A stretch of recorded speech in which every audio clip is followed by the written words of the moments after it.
Olá, meu nome é Flora, eu sou técnica de áudio e vim trazer algumas ideias que podem ajudar a melhorar o som da sua apresentação pela internet, a sua live. Já que um bom som é muito importante para que as pessoas consigam entender a sua mensagem e aproveitar a sua apresentação. Bom, se você vai se apresentar com uma música, uma peça, uma aula, você vai ter que se preocupar praticamente com as mesmas coisas que você se preocuparia se fosse fazer uma apresentação em outro lugar, num teatro, numa casa de espetáculos ou numa praça.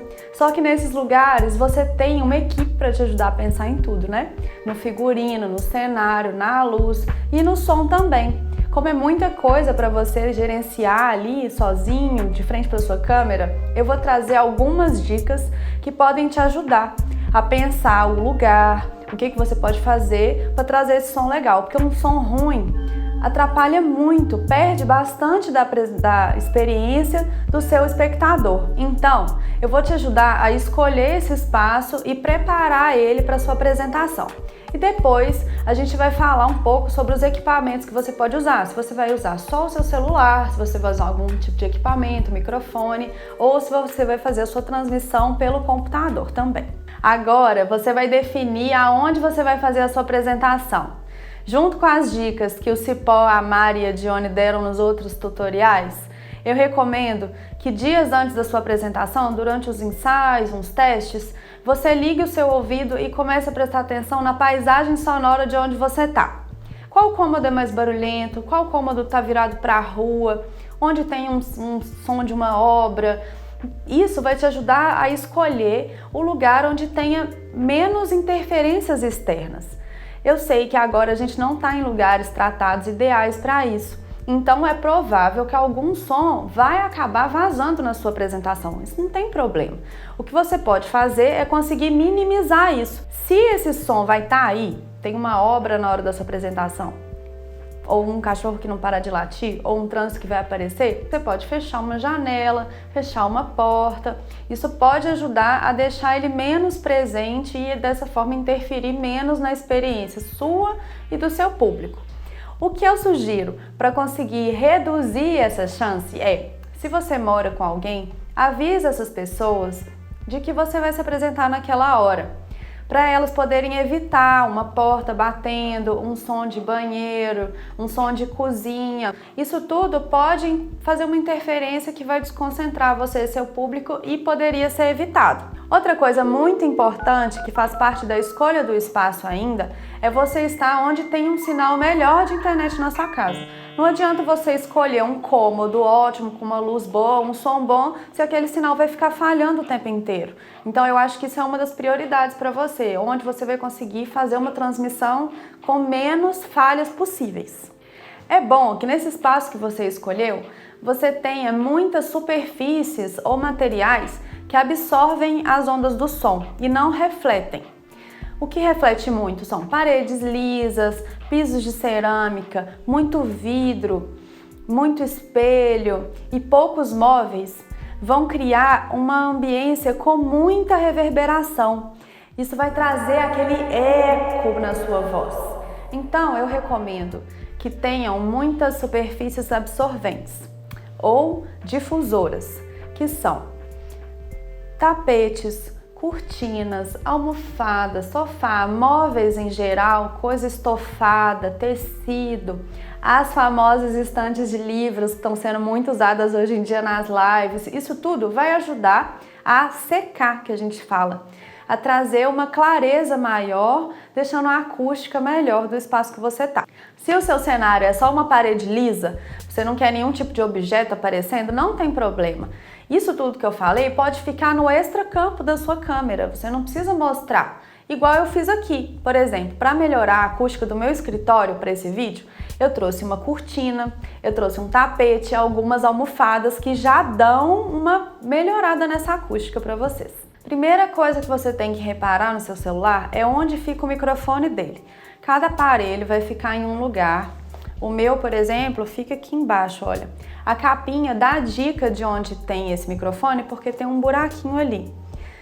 é muito importante que você não cubra esse microfone durante a sua transmissão.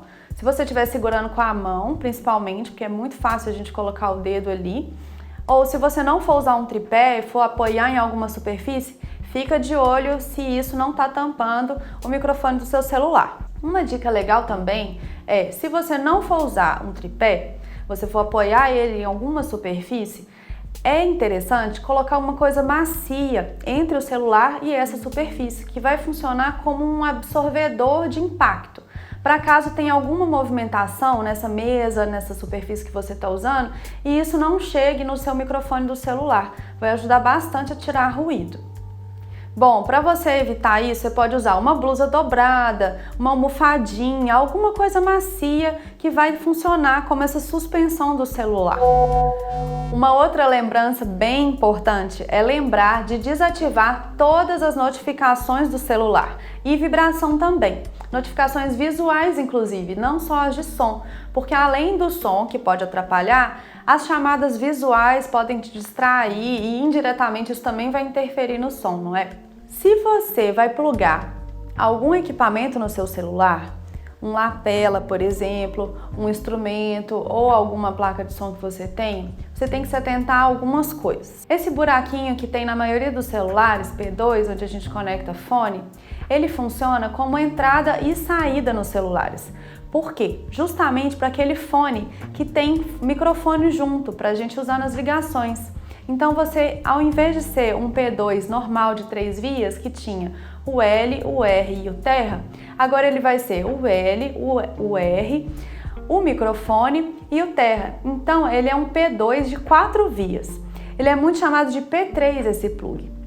Uma solução que pode ser legal para você, mas você tem que testar, é usar esses fones que vêm mesmo com o celular, que tem um microfone embutido. Esse microfone pode ter um som legal para sua voz e funcionar como um lapela, mas você tem que testar. Então experimente, veja qual que fica melhor, se é melhor usando esse microfone ou se é melhor usando o microfone do celular mesmo. Mas é uma possibilidade e é fácil, porque o plug já está certinho. Agora, se você vai ligar outras coisas que não tem esse plug, existe um adaptador que tem sido muito usado. Esse cabinho é esse aqui, ó. O plug P3 é esse, ele tem 1, 2, 3 risquinhos que fazem as 4 vias. Você pode encontrar também por aí microfones de lapela já com esse plug P3 de ligar direto no celular, então você consegue fazer essa conexão sem precisar de um adaptador. Esse aqui eu encontrei aqui em casa, perdido, encontrei esse aqui também, que veio com algum celular. Eu te recomendo isso, dá uma olhada naquelas caixas de cabo que a gente tem, de cabo que vem com equipamento, que vem com internet, com TV a cabo. É muito comum que esse tipo de adaptador venha com alguns equipamentos, então dá uma olhada que pode ser que você encontre ele aí na sua casa. O problema desses cabos é que eles não têm controle de ganho, então você não consegue controlar o que está entrando no seu celular. Você tem que ter muito cuidado com isso, porque o seu sinal pode chegar rachado, saturado e vai ficar feio o seu sinal. Então eu tenho visto que algumas pessoas têm produzido com um custo super legal esse adaptador, só que com uma caixinha de controle de ganho. Eu tenho visto resultados muito bacanas, ouvido vários depoimentos bons sobre isso e tem funcionado bastante e com um bom preço. Uma outra alternativa que tem sido interessante também são os microfones com plug USB.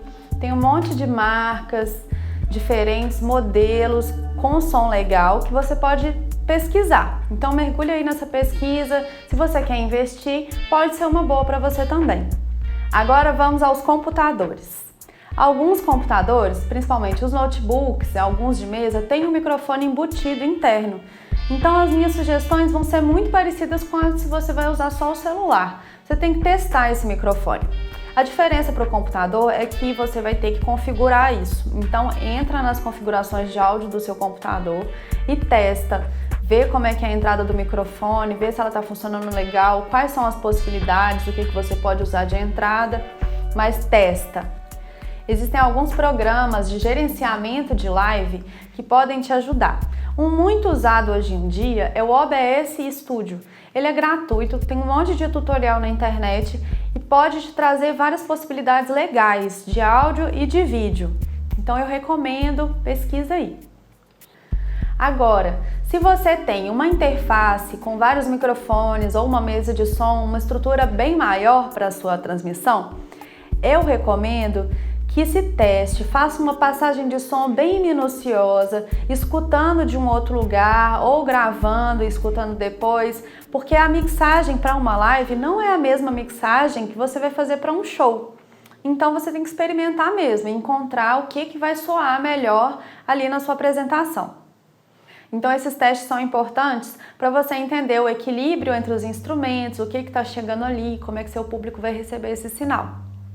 Bom, eu acho que agora você tem algum material para começar a preparar um som legal para a sua live. O que a gente precisa fazer é minimizar essas possibilidades de erro e trabalhar o jogo de cintura para a hora do ao vivo, não é? Espero que eu tenha te ajudado com esse vídeo. Boas preparações e boa apresentação. Tchau!